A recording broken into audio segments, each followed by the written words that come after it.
What's up, guys? Your boy Seth here. Welcome back to my channel. Fun little project I've decided to start doing, and this will be video 1. See how it goes. Is I'm going to start doing the history on certain consoles.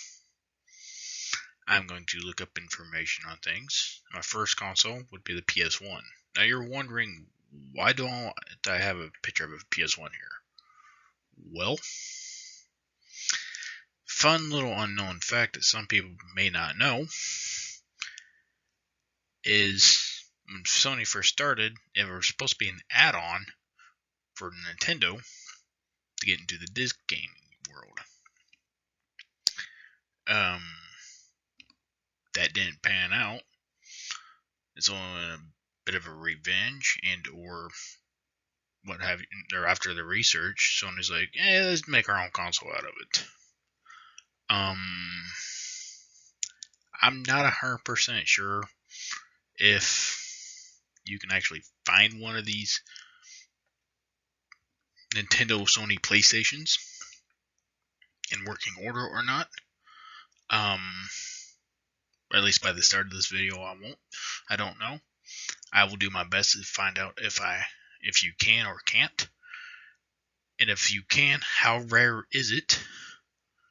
And do they actually, or how well does it actually work?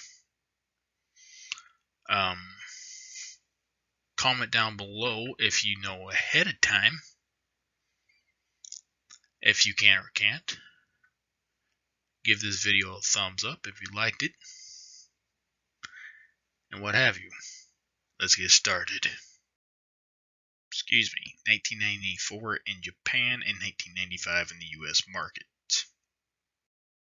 The original price from my research that I've currently done on this was around the $299, $300 mark. Some of the launch titles include but are not limited to the following: Battle Arena Tashinid, ESPN Extreme Games, Kilik DNA and Imperative, NBA Jam. From what I can see, this is one of the games that was also released on the Super Nintendo. I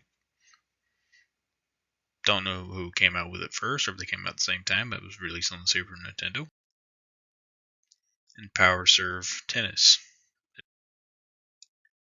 Now I'm going to be taking a look at the history of the controller for the PlayStation.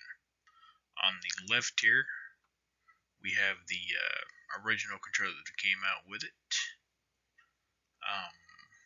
It's a controller I actually enjoyed using back when I was playing games that require only the directional pad, such as Spiral the Dragon, and such as Crash Bandicoot, and Crash Bandicoot Team Racing. I'm a nerd when it comes to these, and I do play the remakes of them. I've been playing the remakes of them on my PS4. As you can see, the design cues of the PlayStation 1 second controller has been implemented pretty much in all of their consoles. Whether be it different color changes. So here we get going with the history of the controller. When the console first came out in '94, December '94, the beginning of '95, the controller you see on the screen here was what came out with it. One of the first controllers that implemented handles. That's what I'm going to call those grips, or handles.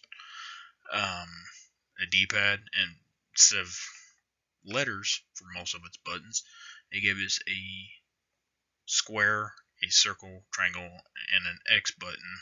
X being the only letter on the console, or on the controller. And as far as I know, it was the first console to give us a controller with triggers. Comment down below if I'm wrong, and if you know I'm wrong.